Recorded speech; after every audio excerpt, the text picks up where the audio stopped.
Most of us were taught that after 50, you have to slow down, that it's normal to be tired, normal to have brain fog. But here is the secret the medical system doesn't always emphasize. Your body doesn't wear out just because of a birthday. It wears out when you stop giving it the right information. Think of your body like a car's check engine light. When that light goes on, you don't ignore it and hope the car fixes itself, right? You look for the cause. When you're feeling old, that's your check engine light. Today, we're going to find out what's actually causing the light to flicker. The reality is, and this is something I tell my patients every single day, we have been conditioned to accept a slow decline as the standard of aging. We accept that our joints are supposed to ache, that our sleep is supposed to be fragmented, and that our focus is supposed to dim. But why? There is no biological law that says your health has to plummet after 50. What we are seeing isn't aging. It is a cumulative response to the lifestyle information we've been feeding ourselves for decades. It is the result of chronic low-grade inflammation that has been running in the background like a software program that's eating up all your battery life. So let us talk about the signals, the ones you have been ignoring for years without even realizing what they were trying to tell you. The first signal is the energy crash. You know the feeling. It is 3 in the afternoon and you feel like you have hit a wall made of wet concrete. Your eyelids get heavy, your thinking slows down, and you reach for coffee or something sweet just to get through the rest of the day. Here is what almost nobody tells you about that crash. It is not a caffeine problem. It is a signaling failure happening deep inside your mitochondria, the tiny power plants inside every one of your cells. Picture your body as a subway system with millions of little stations handing off energy from one platform to the next. When chronic inflammation jams those turnstiles, energy cannot move through the system the way it should. You are not simply tired. Your cells are quite literally being starved of the fuel they are trying desperately to produce and deliver. The second signal is the digestive shift. Bloating after meals, irregularity, that heavy, sluggish feeling in your stomach. We have been told for so long that this is just part of getting older, something to laugh off at the dinner table. It is not a joke and it is not normal. It is a direct message from your gut. Your gut is not just about digestion. It is the control center for the vast majority of your immune system. When that control center becomes compromised, it sets off a chain reaction of systemic inflammation that reaches far beyond your stomach, touching your joints, your skin, even your mood. If you are bloated after almost every meal, your body is sending you a very clear message. It is telling you that it cannot properly process what you are feeding it. The third signal, one we rarely talk about, is joint stiffness that seems to appear out of nowhere. You wake up and your knees feel tight, your fingers feel stiff, your lower back complains before you have even gotten out of bed. We tend to blame this on old age as if our joints simply expire on a schedule. In reality, this stiffness is often inflammation pooling in the tissue around your joints overnight, a sign that your body has been fighting a quiet battle while you slept. The fourth signal is fragmented sleep, waking up at 2 in the morning for no clear reason, lying there with your mind racing, then finally drifting off only to wake up tired anyway. This is often blamed on stress or simply on age, but disrupted sleep is frequently a symptom of blood sugar swings and inflammatory signaling that spikes in the middle of the night, pulling you out of the deep restorative stages of sleep your body depends on. The fifth signal is the mental fog, the moment you walk into a room and forget why you are there, or you struggle to find a word that used to come easily. This is often the most frightening signal for people because we associate it with something much more serious. In most cases, though, this fog is connected to inflammation affecting blood flow to the brain.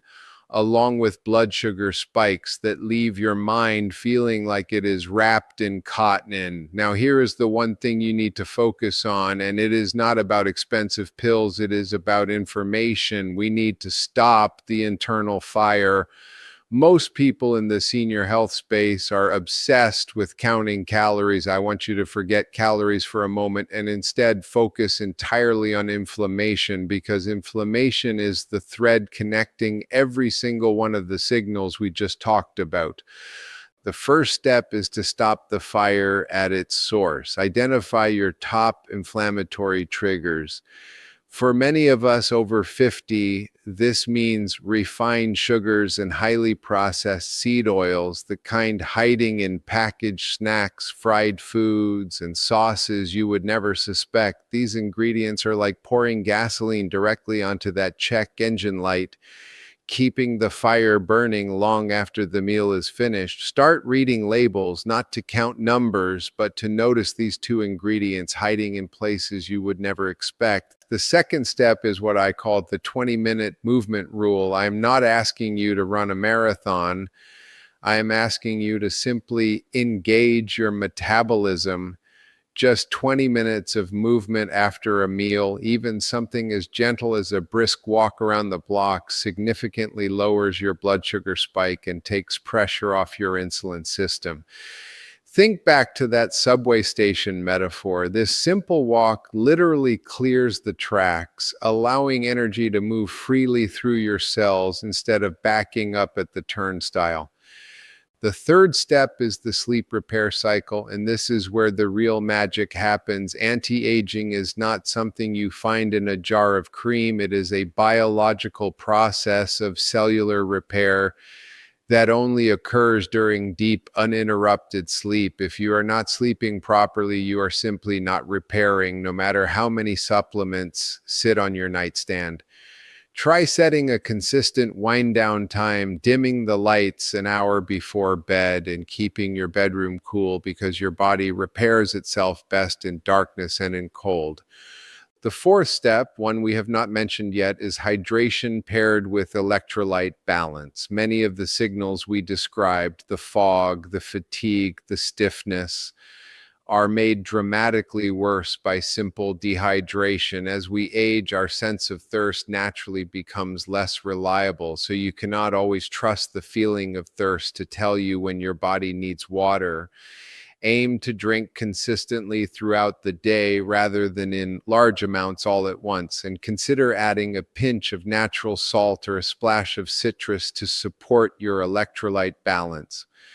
The fifth step is managing your stress response, because chronic stress keeps a hormone called cortisol elevated for far too long, and elevated cortisol feeds inflammation the same way sugar does.